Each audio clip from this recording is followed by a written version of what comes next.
Hi again, I'm Ann Holmes with No Sewing Until You Quilt It. I led a workshop for community quilts where we each made a daylily block from Ruth McDowell's book, Pieced Flowers. The daylily blocks have no sewing in it until after you make the quilt sandwich.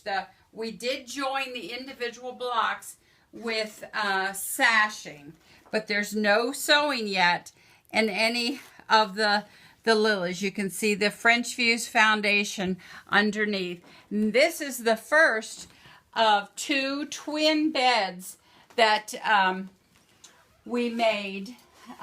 We made a matching pillowcase. Those are 12 blocks that will fit on the top of a twin bed with the big borders off the side.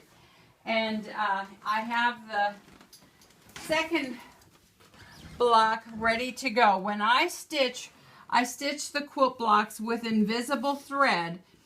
I use 0.505 invisible thread, and I put a little safety pin up here with tape to make an eye, because the invisible thread, when it comes off the spool, sometimes it's curly and wants to wrap around here. So just by putting in an eye and leading it into my machine works very well. You want to keep the thread flowing free. And I used 40 weight rayon thread in the bobbin. And for my Bernina, I thread the eye of the needle. That helps reduce the top tension. Often when you're working with invisible thread, you have bobbin pops that come to the top. So by threading this, it increases the tension. So I put that in there.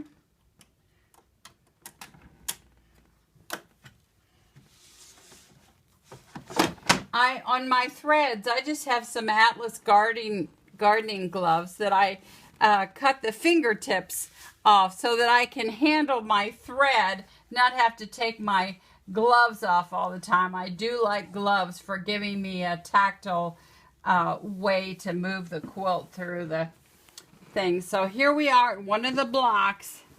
You can see there's no sewing in any of these yet. That's why I tell people to be generous with the glue. You can see how loose this is. So I just pick a place. I bring the bobbin thread to the top. That's the thing with invisible thread. It's tricky to see sometimes.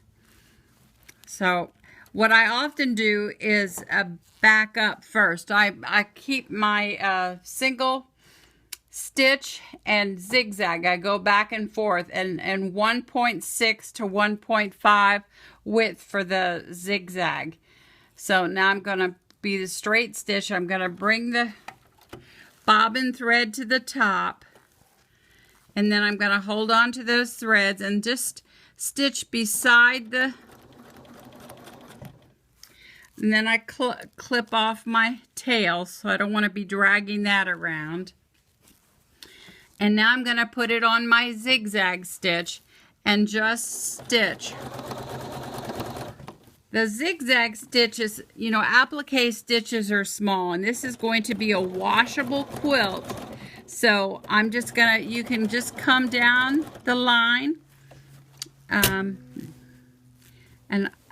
I could go ahead and put some more glue on here, but for time purposes, I'm just going to hold that down.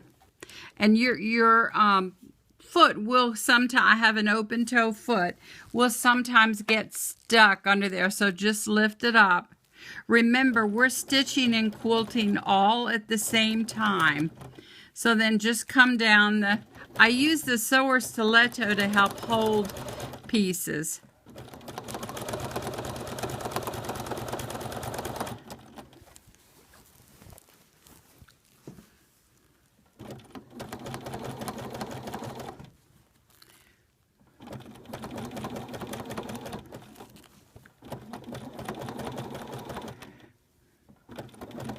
And you can just keep going.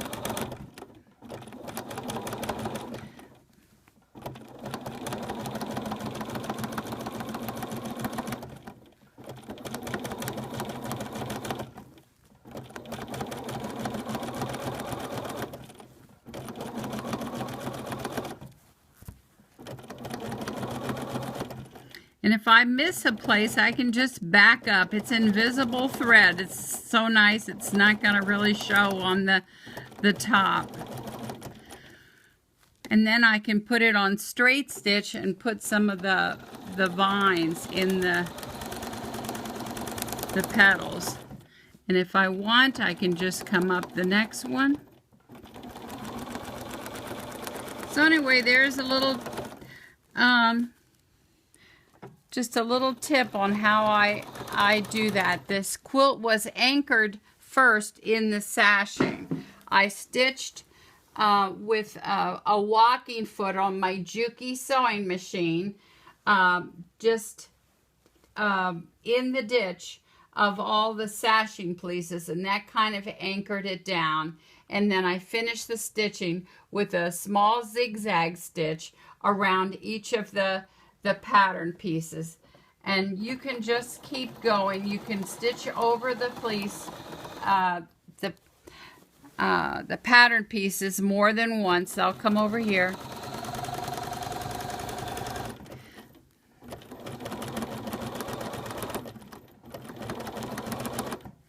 So, and if, like I said, if you're going to get hooked down there, just go ahead and come down.